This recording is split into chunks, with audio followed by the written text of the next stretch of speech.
welcome to Philosophy for Living on Earth, coming to you live from the Ayn Rand Institute. I usually say in sunny Southern California, but today it's all clouds and rain. But anyway, so this is our weekly web series exploring life's big questions and the answers to those questions coming from the ideas of Ayn Rand. I'm Keith Lockitch, and I'm your host this week. And today we're going to stray from our usual format of asking a big question. Instead, I'm going to take up an issue in the culture that has a huge amount of moral significance, and I'm going to take a stand on that issue right from the outset. So the issue that's come up in the culture is the question of whether the very existence of billionaires represents some sort of moral failure of our society. So this is a viewpoint that's come out in the last year or so among left-leaning intellectuals and politicians.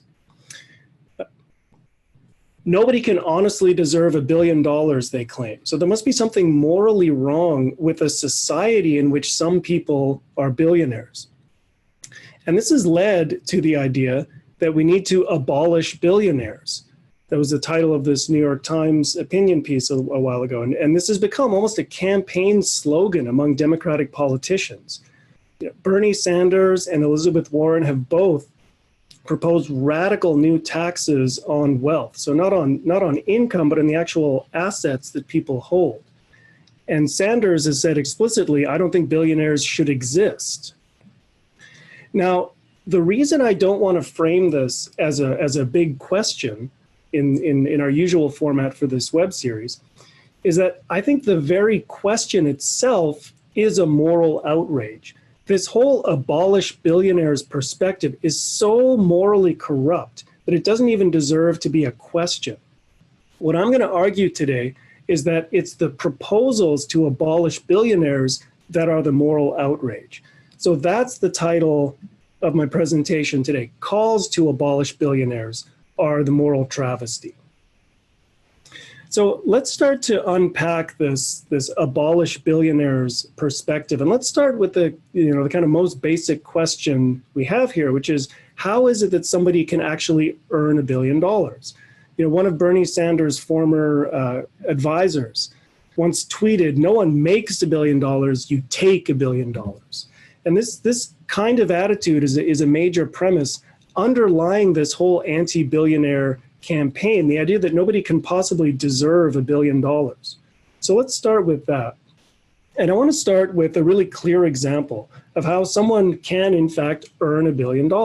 So this is an example that Yaron Brook uses all the time. He's the chairman of the Ayn Rand Institute's board of directors, and he's the host of the Yaron Brook Show, and he gives talks on capitalism and so on all the time.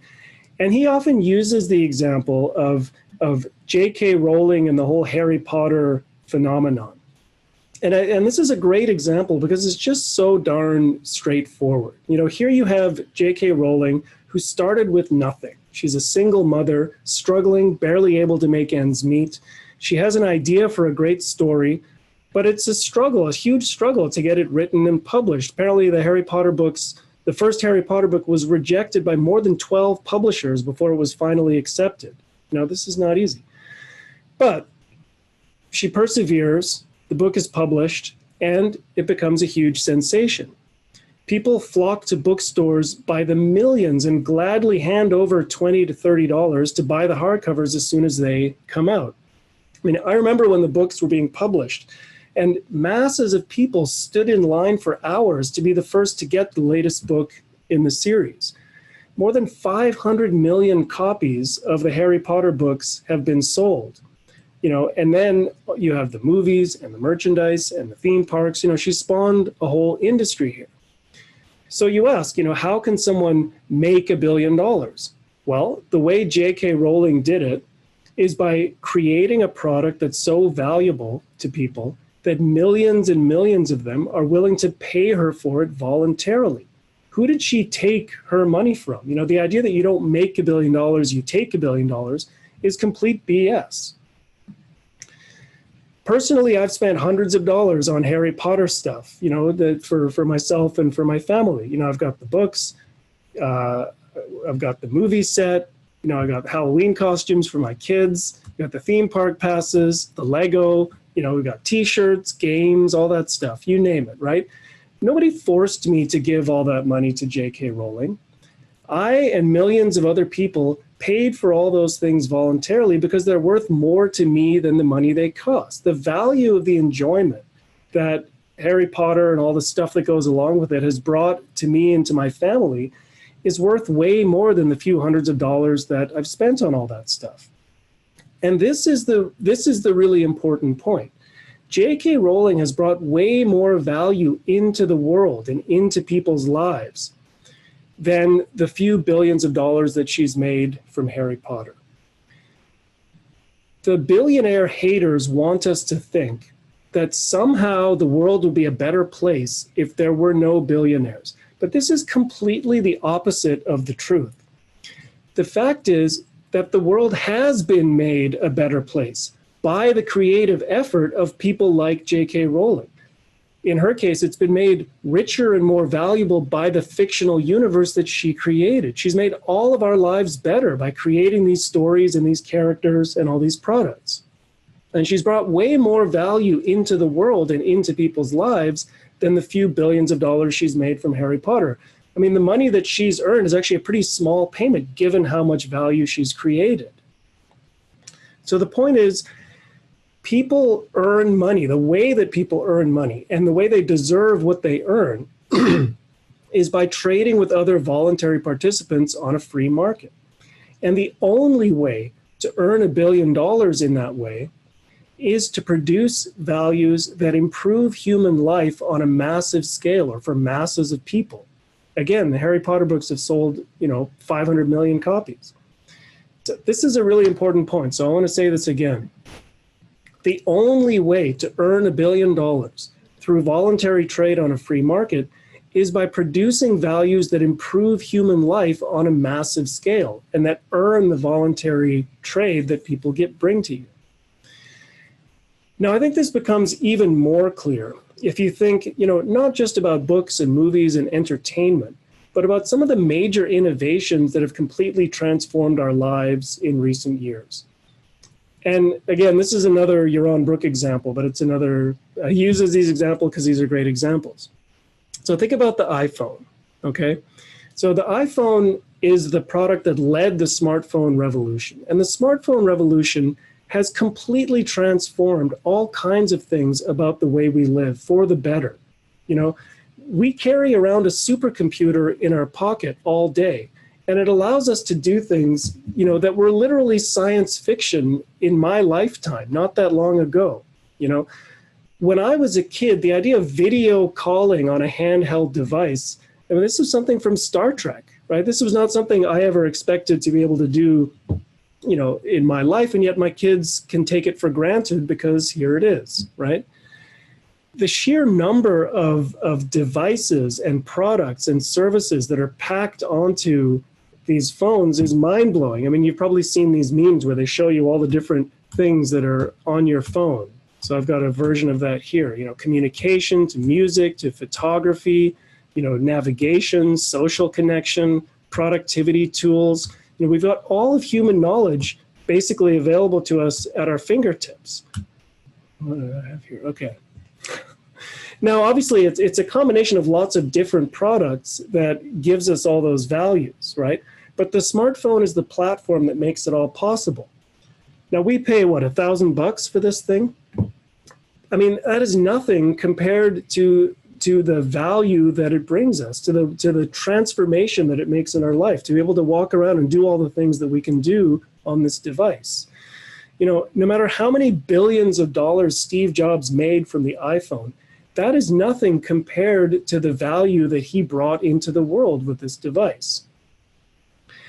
And you can repeat this kind of example. I mean, if you really think about the companies that have revolutionized the way we live, if you think about Amazon and Facebook and Google and Walmart and Microsoft, the list just goes on and on, okay? The reason there are so many billionaires around today is because people have created products that have given us the highest quality of life that human beings have ever experienced on this planet. That's why there are lots of billionaires around. The innovators and the leaders, business leaders responsible for all these products have earned billions because we've all chosen to trade with them so that we can reap the benefits of their innovation. What they deserve from us is our gratitude, not the kind of hatred and demonization that they get from this anti-billionaire demagoguery. Okay. So the first issue is, how is it possible that someone, can earn $1 billion? And I think we've seen how that's possible. But I think there's another aspect of this whole anti-billionaire viewpoint that we need to address. And it's the idea that having billions of dollars just gives a person too much power. Okay? This is something that you hear from the anti-billionaire crusaders. They'll claim that they're worried about, great concentrations of wealth and the power that goes along with that. And I think this is an issue that people can find plausible, even if you accept that a billionaire might have made his money legitimately. Doesn't the very possession of that much money just give a person too much power? Now, the reason I wanted to address this issue is because it rests on a major confusion that exists in our culture about the concept of power. When people talk about power in this sort of context, they typically gloss over a really important distinction that makes a huge difference in how we think about this issue.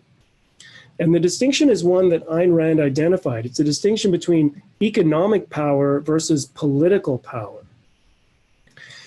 When we express a concern about people having too much power, the kind of power that we're worried about is the power to force people to do things against their will, right? It's the power of coercion. But the power of coercion is a power that only the government legally has. So Ayn Rand explains this point in a talk that I'll mention later. She says, no individual or private group or private organization has the legal power to initiate the use of physical force against other individuals or groups and to compel them to act against their own voluntary choice. Only a government holds that power. That's the kind of institution that government is. So this is political power. Now, a proper government is one that uses this political power solely for the purpose of protecting people's individual rights. So it serves a positive role in society. It protects people from coercion by other people. Okay? That's a power that only the government legally has, and a proper government uses it for a proper purpose. Now, this kind of power is completely different from the economic power that someone might acquire by owning billions of dollars.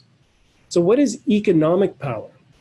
Well, again, as Rand explains the issue, economic power is the power to produce and trade what one has produced. I'm just going to read this quote because she explains this very precisely. In a free economy where no man or group of men can use physical coercion against anyone, economic power can be achieved only by voluntary means, by the voluntary choice and agreement of all those who participate in the process of production and trade. In a free market, all prices, wages, and profits are determined not by the arbitrary whim of the rich or the poor, not by anyone's need or by anyone's greed, but by the law of supply and demand. The mechanism of a free market reflects and sums up all the economic choices and decisions made by all the participants. Men trade their goods or services by mutual consent to mutual advantage, according to their own independent, uncoerced judgment. A man can grow rich only if he's able to offer better values, better products or services at a lower price than others are able to offer. So the kind of power that people acquire by earning billions of dollars is the power to engage in win-win transactions with people on the free market. It's not the power to force people to do things against their will. Now, the irony here is that the power of physical force is political power. And this is precisely the kind of power that all the politicians who are attacking the billionaires are seeking to acquire for themselves. No politician today understands that the sole purpose of government is to protect individual rights. They all think that the power of government to coerce people can and should be used for all kinds of purposes, so long as it's in the name of, the common good, which they want to have the power to define, right? So while they unleash all kinds of hatred and rage against billionaires for supposedly having too much power, they are actually the ones who are actively seeking to get their hands on political power. The ugly truth here is that the campaign against billionaires is a rationalization. It's an attempt to blame all the world's problems on the fact that some people have huge amounts of money while others don't. It's an attempt to stir up envy and resentment in order to justify granting even more political power to the very politicians pushing this campaign. Here again, Ayn Rand was prophetic and insightful. In a talk that she gave in the early 1960s called America's Persecuted Minority, Big Business, she said the following: whenever in any era, culture, or society you encounter the phenomenon of prejudice, injustice, persecution, and blind, unreasoning hatred directed at some minority group, look for the gang that has something to gain from that persecution. Look for those who have a vested interest in the destruction of these particular sacrificial victims. Invariably, you will find that the persecuted minority serves as a scapegoat for some movement that does not want the nature of its own goals to be known. Every movement that seeks to enslave a country, every dictatorship or potential dictatorship, needs some minority group as a scapegoat which it can blame for the nation's troubles and use as a justification of its own demands for dictatorial powers. In Soviet Russia, the scapegoat was the bourgeoisie. In Nazi Germany, it was the Jewish people. In America, it's the businessmen. And I would update that by saying today, it's in America, it's billionaires who are being singled out. Just look at the language that people use when they call for abolishing billionaires. Okay, I mean, you see these kinds of things in headlines and news stories. Should billionaires even exist? Every billionaire is a policy failure. Billionaires are bad. We should get rid of billionaires. We should get rid of all billionaires. Just imagine that instead of the word billionaire in these slogans, these people were saying Jews or gays or African Americans. I mean, that would be horrific. You would, just look at these headlines and substitute one of those words for it. And you should feel a chill of horror when you think about that. The fact that what we're talking about is billionaires doesn't change the fact that people are being singled out for this kind of demonization and persecution. Bernie Sanders has proposed a national wealth registry in which wealthy people are required to document their assets. Now, when I heard about that, I was horrified because what it reminded me of was that the Nazis did exactly the same thing. Jews in Nazi Germany were required to register all their property and assets. And that was a step on the road towards stealing everything they owned and the horrors of the Holocaust. If that doesn't give you pause on this whole issue, I don't know what else could. So to summarize what we've discussed here, there's this campaign among left-leaning intellectuals and politicians to abolish billionaires. It's actually become an issue in our culture today, whether the very existence of billionaires represents some sort of moral failing of today's society. And I think this is a travesty. What I've argued is that it's the campaign to abolish billionaires itself that's the real moral travesty. When you see a group being singled out and demonized and serving as the scapegoat for all the problems in the world today, you should immediately be suspicious about the motives of the people doing the demonizing. And we should especially be suspicious when the people being attacked in this way are some of the most creative, productive geniuses in the world today. One of the central themes of Ayn Rand's novel, Atlas Shrugged, is people's failure to properly appreciate the productive heroes that are responsible for human progress. So instead of giving fuel and support to this vicious campaign to abolish billionaires, we should be working toward the kind of society where these kinds of people are welcomed and respected and left free to do the productive work that makes all of our lives better. Okay. So that's what I had to say about the issue of abolishing billionaires. Now, if you want to explore Ayn Rand's perspective on these kinds of issues further, her novels are a really good place to start. You know, her major novels, The Fountainhead and Atlas Shrugged, really explain her whole philosophy. But if you look at her earlier novels, We the Living and Anthem, you see very concretely the kind of society that you get when this sort of scapegoating and demonization of a particular group comes into its full fruition. So, it's worth reading all of her novels to see her perspective on this. I also would say if you want to understand it in a nonfiction kind of philosophical presentation, her books, The Virtue of Selfishness and particularly Capitalism, the Unknown Ideal, really develop her perspective on political philosophy, capitalism, individual rights, and her talk, America's Persecuted Minority, Big Business, is reprinted in Capitalism, the Unknown Ideal. Now, you can also hear it as a lecture. If you download the Ayn Rand University app, again, on your smartphone, you can take it with you and listen to it wherever you are in the world. You can get this lecture as one of the offerings on Ayn Rand University. Okay, so that brings me to the end of my presentation. In just a minute, I'm going to be joined by my colleague Ben Bayer, who's going to help me moderate the Q&A. And I want to say just a little bit about how the Q&A is going to work. So if you're watching this on Zoom, look for the Zoom controls and look for a button that says Q&A, and you can post a question there, and we will add it to the queue. I just want to put in a plug for next week. We'll have another webinar next week. Our presenter is Ilan Giorno. The big question he's going to be discussing is, should you judge other people? So I think that should be an interesting session. It'll be same time, same place, next Wednesday, 11 a.m. Pacific time, so be sure to join us then.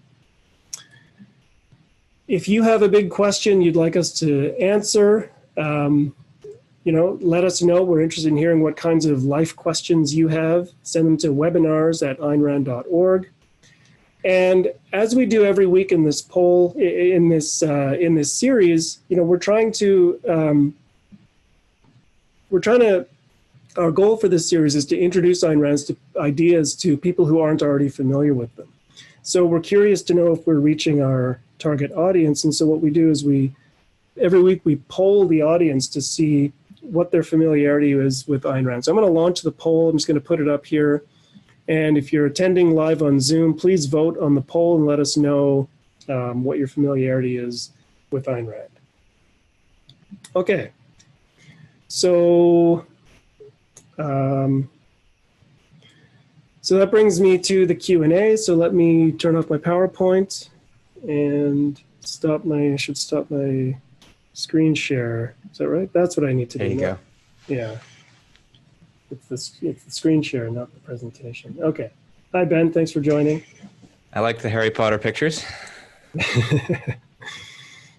But I should just mention, Keith, that since it's the day before Thanksgiving, ARI actually just released, our colleague Paul Task just released an article on Thanksgiving Celebrate Production. It sounds many of the same kinds of themes that I think you did, and includes some passages from Atlas Shrugged speaking precisely to the issue that you raised about how producers contribute more to the world than they get back. I'll put the link to that in the chat for anyone who's interested. Yeah, I mean, there's so much more that one could say about that issue. I think I just sort of scratched the surface of it here.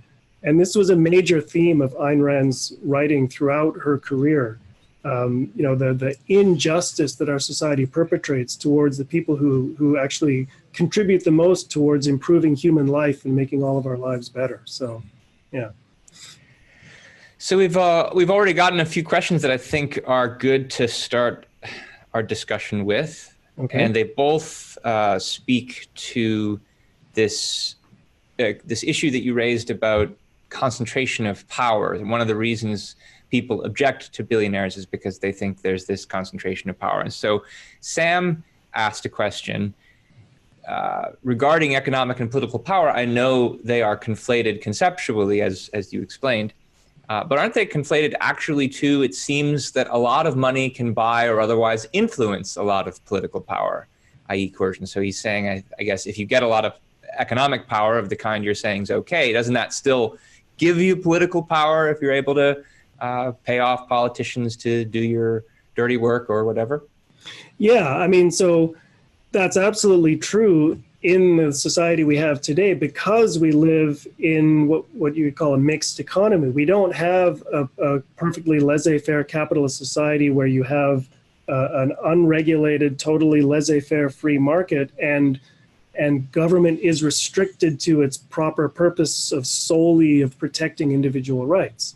So we have a huge problem today, that people, it goes by the name of cronyism, right? That the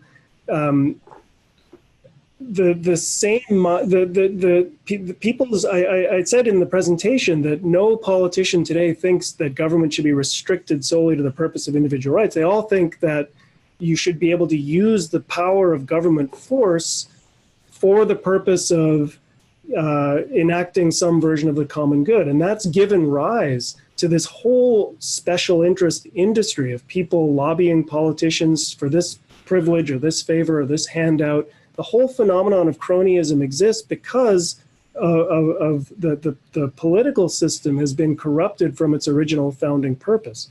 So the question is, what is the source of the corruption? And people immediately point the finger at billionaires and say, well, it's the money that's corrupting politics. But the truth is, it's the other way around. It's the fact that we don't have a proper conception of the proper role of government, and that people think that it's legitimate to use government force to secure special privileges or handouts or bailouts or just whatever goal you're trying to accomplish, always in the name of the public good, of course, but then people will try to serve their interests as well doing that. That's the source of the problem. And so the solution is not in some compounding the problem with more regulations or campaign finance laws or something like that. The solution is to recognize the proper role of government and work to restrict it to its proper purpose so that we can separate political power from economic power. Ayn Rand argued that there should be a complete separation of state and economics. And she said, for the same reason and for the same purpose as we have separation of state and church. So Steve asks a question that's, I think, a good follow-up to Sam's. The difference between political and economic power seems clear.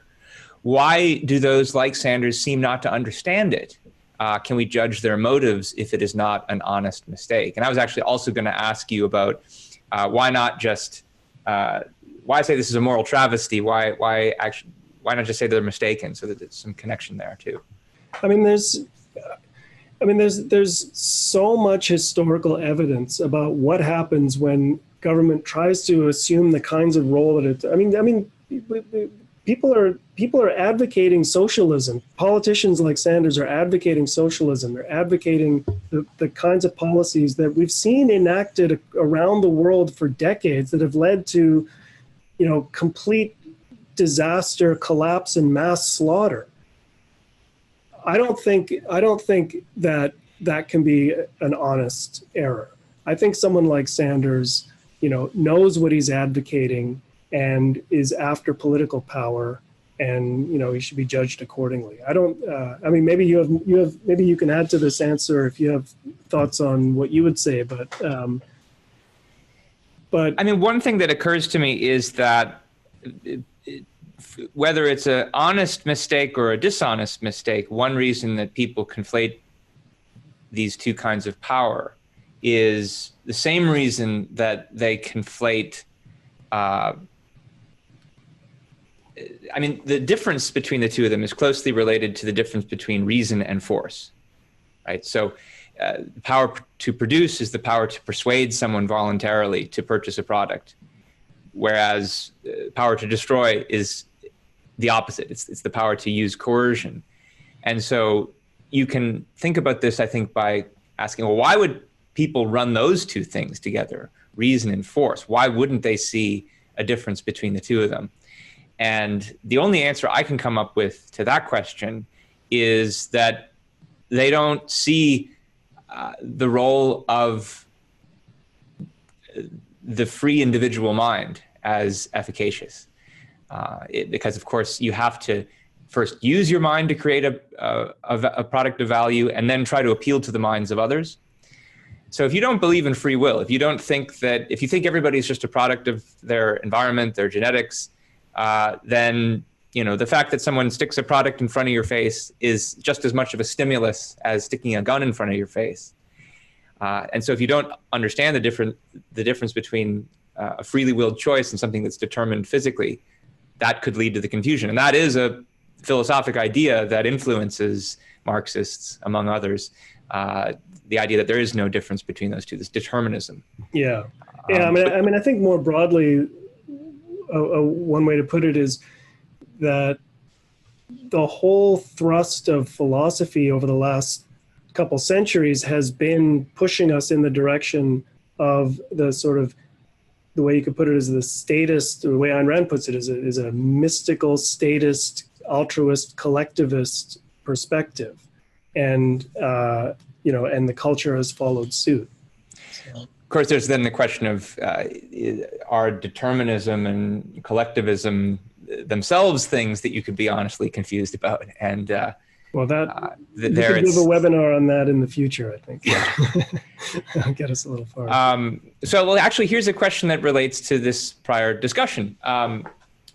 Pooja asks, a colleague of mine was lamenting all the marketing that is out there, which makes kids demand stuff from him and hard for him to refuse them or control his own impulses to spend money and live within his means. His conclusion, the billionaires control my life. Any tips for him? So right there, you see there is this kind of deterministic perspective that informs the conflation of these two kinds of power. So both as an intellectual and as a parent, maybe you have thoughts on whether or not these billionaires are controlling your kids about making you buy Harry Potter stuff. Look, marketing is a form of education, right? It lets us know what's out there in the world. Anybody who thinks that they're controlled by marketing, I think is not either is not sufficiently self-disciplined or has a failure of introspection. You have the freedom to decide what you're going to spend money on, what you're not.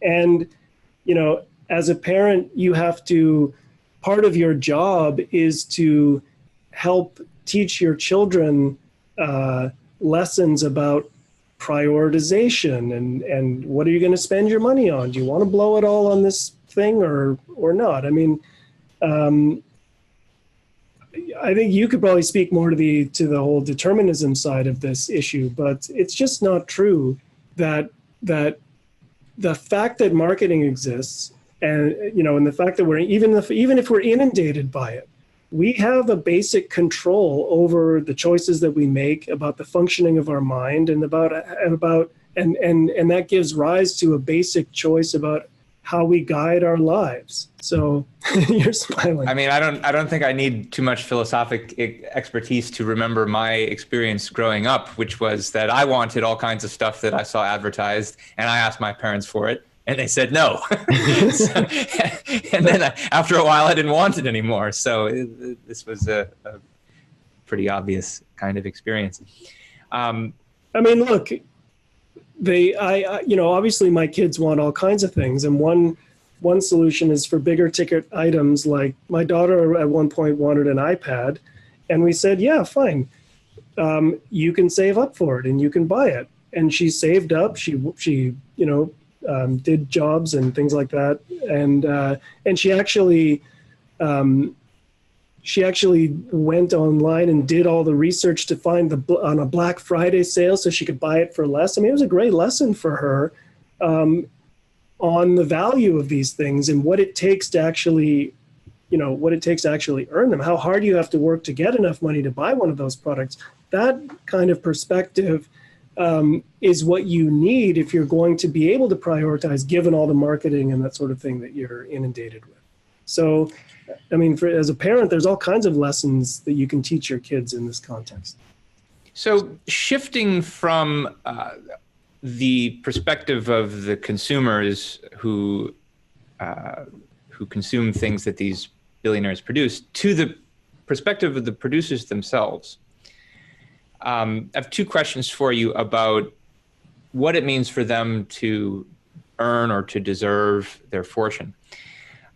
First, thinking about someone like J.K. Rowling, what would you say to somebody who said, well, it's all very well and good that she's created this product and benefited so many people, but that doesn't really mean that she earned her billions, because after all, didn't she have the help of her parents and her educators? And I think J.K. Rowling was even on British welfare for a while she was writing those books. So shouldn't we make her give back for what she's taken from society?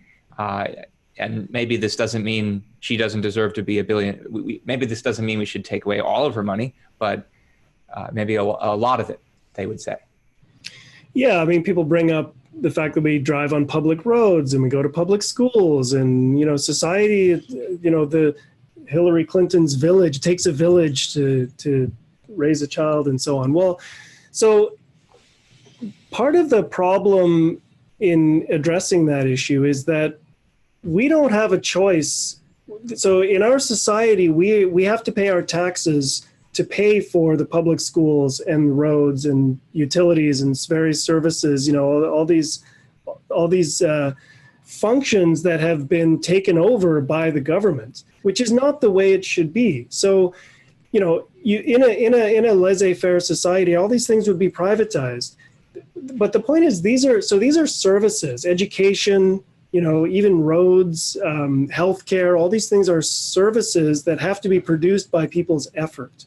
And those people are paid for the services that they provide, right? So if I pay to send my child to a school, and that child gets a good education, what do they have to give back? I've paid for it. It's a free trade on a free market. It's a win-win exchange. The teachers, has gotten paid for the work that he or she has done, and my child has gotten the value of the education. What is there to give back? So now, when we have a situation where people are forced to do this through taxation, I mean, we don't have a choice about that. And you could ask the question of whether, like, people say, well, I benefited from going to the public schools, so therefore I want to give back. Well, maybe if we had a private system of education, and you had competition and you had private, maybe the education you would have gotten would have been so much better and you'd be so much better off in life. We can't know what it would be like because we're in a situation where we don't have a choice about this. I don't know. Does that answer? I think that's definitely a big part of it. I would add to it that there's this view that I think is often implicit in that kind of question, that the only way you could ever earn anything is if you created it ex nihilo, out of nothing, like a god. And I think that's just a mistaken and fantastic way of thinking about what it means to deserve or to earn something. What it means to deserve or earn something is to take what you're given in life and do something with it. And there's a difference between the people who do that and the people who don't. And the people who start with something and sit around and do nothing don't deserve any rewards. The people who take what they're given and make something of themselves, like J.K. Rowling did, that's what we mean to to deserve something. There's no such thing as creating things out of nothing. And that would be a ridiculous way to set up the standard for that idea. Yeah, I mean, the paradigm case of that is Isaac Newton, who said, who contributed, an unprecedented amount to human knowledge. And he said, the only reason I could see so far is because I was standing on the shoulders of giants. Yeah, I mean, he didn't come out of nowhere. He had to rely on the work that people had done before him. But to say that that fact makes his contribution irrelevant is crazy. And he was probably selling himself a bit short, since that wasn't the only reason that he saw as far as he did. He also invented calculus. That helped. A related question to that about desert is, okay, so suppose somebody grants that that J.K. Rowling or her equivalent can deserve her billions.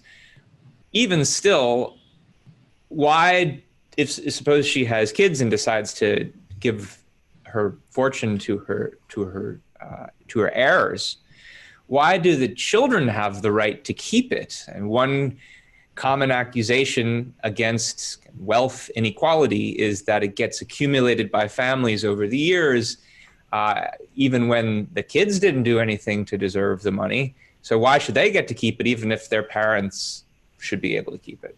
Yeah, so if you accept the idea that it's possible, to earn and therefore deserve the money that you make through voluntary exchange on a free market, and you accept the idea that we have that property rights should exist, we have a right to the property that we've earned, then you have to accept the fact that the property rights include not just the right to own something, but the rights to use and dispose and to determine what happens to your property after you die. So it's not so much, it's the heirs have the right to the money that they've acquired by inheritance, but the morality of it, the justice of it, really, it comes down to the right of the person who earned the money to do with it what they want after they die.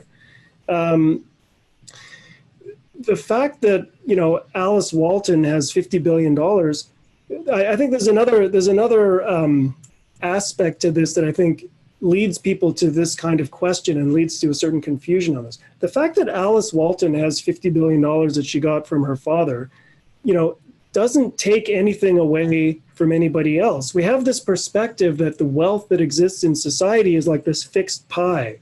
And you'll see people saying that if, the 1% have this, we're all fighting for this tiny little wedge. The fact is that it's the geniuses who make these vast fortunes, the Sam Waltons, the Steve Jobs, they are the ones who create the pies. The only reason the pies exist in the first place is because of the incredible productive achievements that these people have created. That's why there are pies in the first place. And, to stretch the analogy a little bit. So the fact that Sam Walton bakes this incredibly huge pie and leaves it to his kids doesn't take any pie away from me. Okay. And the fact that we live in the kind of society where people are free to create such vast fortunes is the kind of society that makes it possible for everybody to flourish and for everybody to get ahead. Ayn Rand was once asked a question about inheritance in a Q&A. And the way she put it is that the number of large fortunes that are produced and transmitted to heirs is a measure of the country's freedom. So her attitude basically was, the more large fortunes and worthless heirs, the better. Like, bring it on. Let's have worthless heirs. The other thing I would say is there used to be this expression that, shirt sleeves to shirt sleeves in 3 generations, meaning, one person would start out poor and then they would make lots of money. And by the second generation, they'd make a big fortune. Then they'd leave it to some worthless heir and they would blow all the money and it would go away. So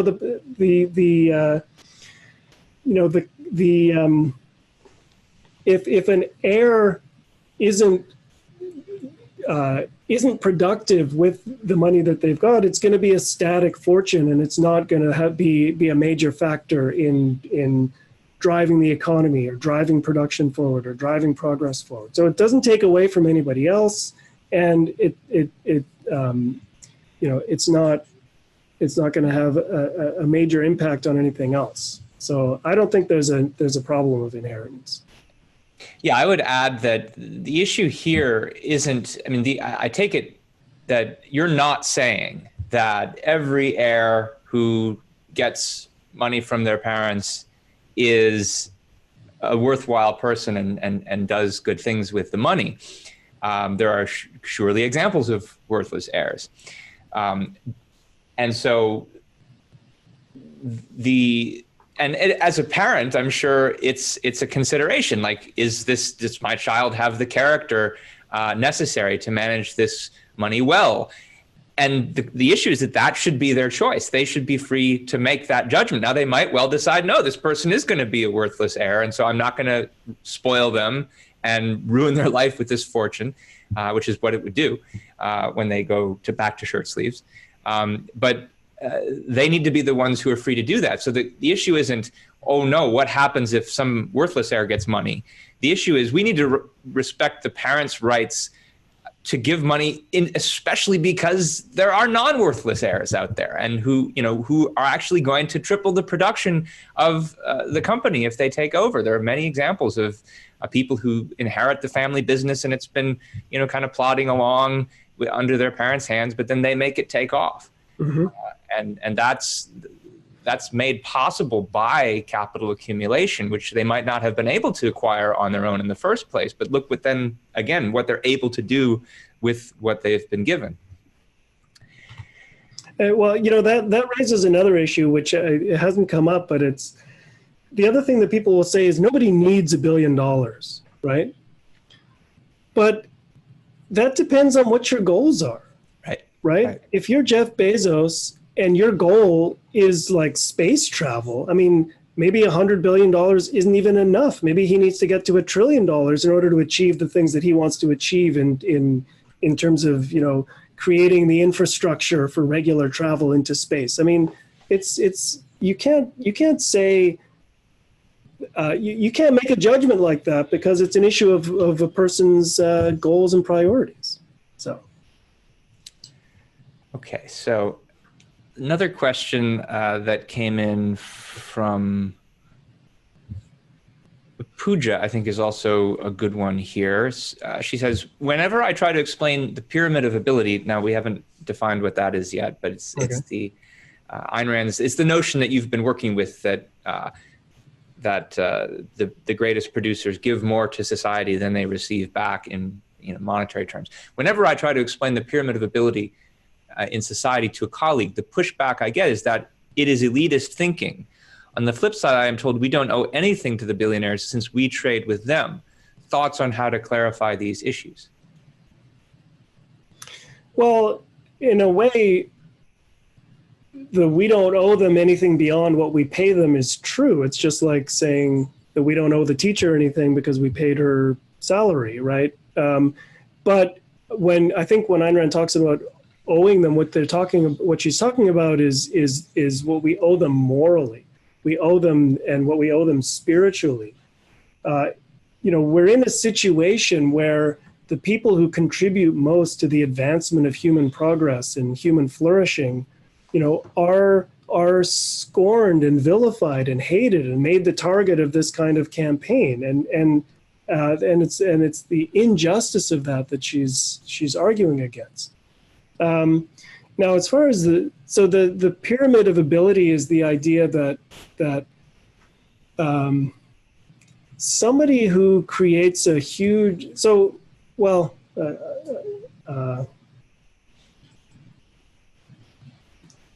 the kinds of innovations that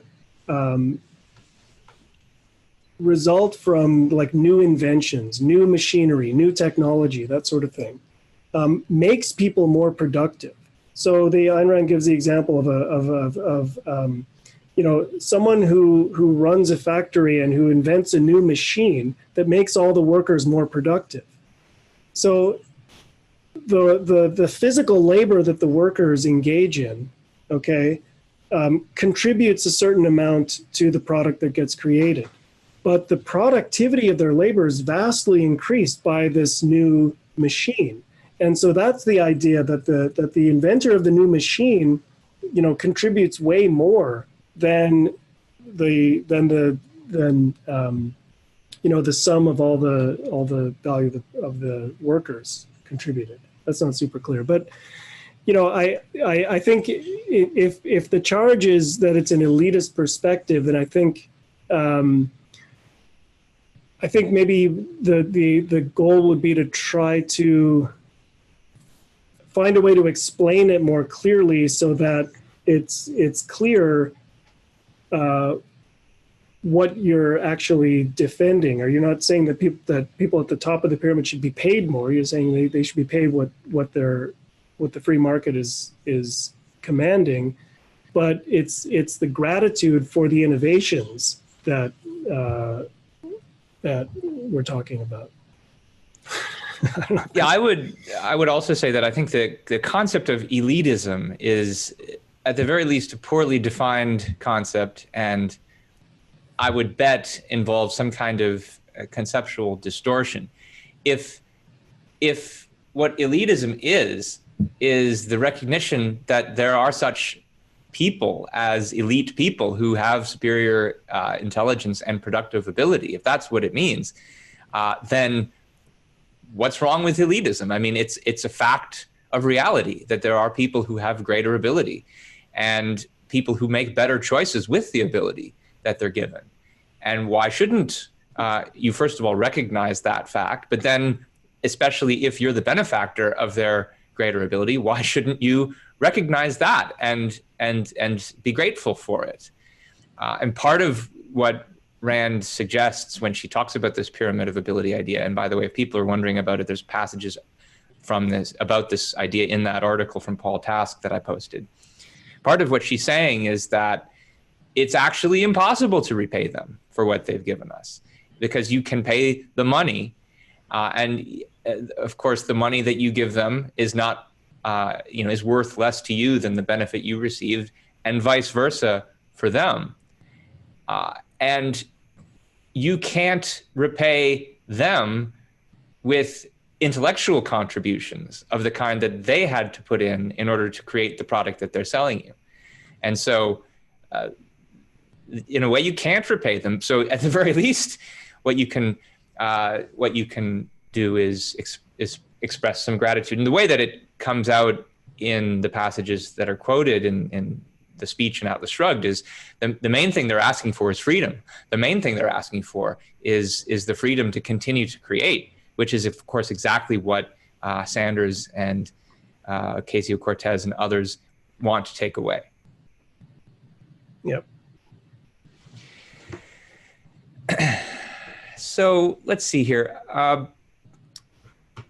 Running a little short on questions. We only have about 7 minutes left. But how about we go with Steve's question? And the way he puts it is, if current trends continue, would you ever think that Atlas would shrug? Now, this is a question that presupposes a little bit of familiarity with the novel Atlas Shrugged, but I take it the reason he's asking the question is because, well, you're suggesting that the great producers first, not only should not be abolished, but deserve some gratitude for what they've done. And yet, here we are in the society that is actually pushing to abolish them, which is the opposite of the way they should be treated. And so, I mean, what do you think? How long will they continue to produce as they produce when this is what they have to deal with? I mean, I don't know that I can make a prediction about that sort of thing, but I think what this looks like, in the real world is a. I mean, we don't have to imagine it, because you see it in places like Venezuela. You see it in countries where people have adopted the kinds of policies, the kind of soak the rich policies that that have been advocated, And you see the gradual spiral into destruction and devastation that happens in these countries. So, you know, you can see how these kinds of things progress just by looking at history. What happened in Nazi Germany? What happened in the Soviet Union? What's happened in all the places around the world where socialism has been put into practice? You know, I didn't say this in the presentation, but another thing that kind of gave me chills was part of Bernie Sanders' wealth tax proposal. He wants a national wealth registry, but he also, you know, he recognizes that if this sort of thing gets put into practice, people might try to leave the country. And he wants to impose exit taxes, which was another thing that was part of this Nazi era laws. Not only did Jews have to register their wealth, but if they tried to leave, there were massive exit taxes, 50%, 60% exit taxes on their wealth trying to leave the country.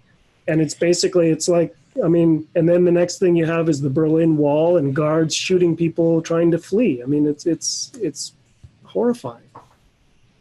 Somebody's already building a wall for opposite reasons, but it's very easy to transform it to work the other way. Well, that's true.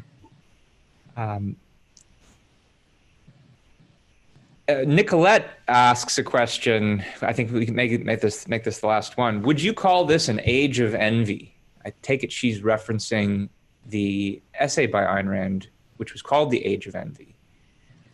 I mean, I think that the emotion of envy is something that the anti-billionaire crowd are trying to stir up and trying to cash in on and trying to activate in order to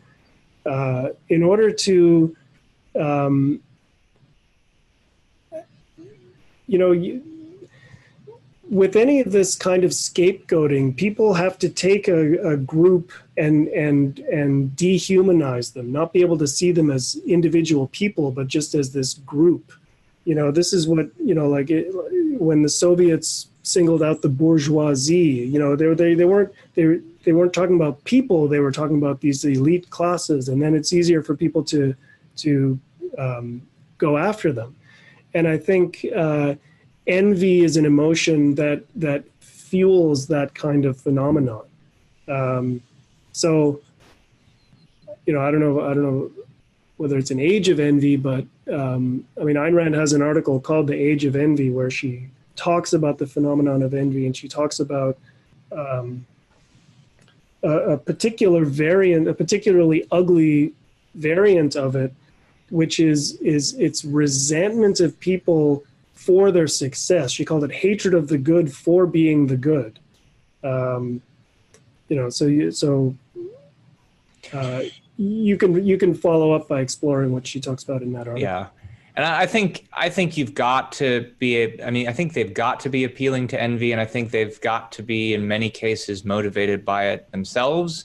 And part of the evidence for that is that if you truly soaked all the rich in the way that they wanted to and just confiscated their fortunes outright, it would pay for, you know, a few years of the kinds of social programs that they want to establish. So if those programs get established, they're going to have to be funded by the bulk of the population. So singling out these achievers and producers and billionaires, it's motivated by something else. It's not motivated by, oh, we can use their stuff to make new great things. It's motivated by, as you say, a desire to scapegoat, and that's because people get a perverse kind of pleasure in seeing somebody torn down, even when they aren't going to get anything from it of substance in return. And of course, it can't be anything of substance in return because, as we've already discussed, these people are already giving us great things, and if we soak them or abolish them, they'll stop. That's when we'll lose the benefits. Yeah. All right. Let's see. I'm going to share my screen again and we can draw a line there. And So again, same bat time, same bat channel next week. Ilan Giorno, Should You Judge Other People? If you sign up, if you register, then you'll get notifications and reminders and all that good stuff. And send us your big questions. We're going to keep doing this series for the foreseeable future. So, we welcome questions from people. And that's it for today. So thanks for joining me, Ben. And we'll see you all next week. Thanks, Keith. Thanks for watching. Be sure to subscribe and ring the bell to never miss a video.